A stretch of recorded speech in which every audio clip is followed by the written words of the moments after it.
Samantala, Idol, patuloy po na pinagtitibay sa bayan po ng San Nicolas ang kakayahan nitong rumisponde sa banta po ng kalamidad at iba't ibang emergency.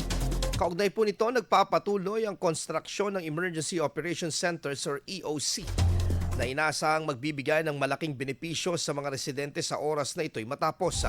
Ang naturang pasilidad ay 3 palapag na gusali na magsisilbing sentro ng operasyon ng mga kaukulang ahensya sa panahon ng sakuna. Bawat palapag ay nakalaan para sa iba't ibang mga operasyon upang matiyak ang mabilis, maayos at koordinadong serbisyo para sa publiko. Sa pamamagitan ng EOC, inaasahan ding mas mapapabilis at magiging mas epesyente ang pagtugon ng buong Disaster Risk Reduction Management Council or DRRMC ng bayan tuwing may krisis. IFM News. IFM News. IFM News.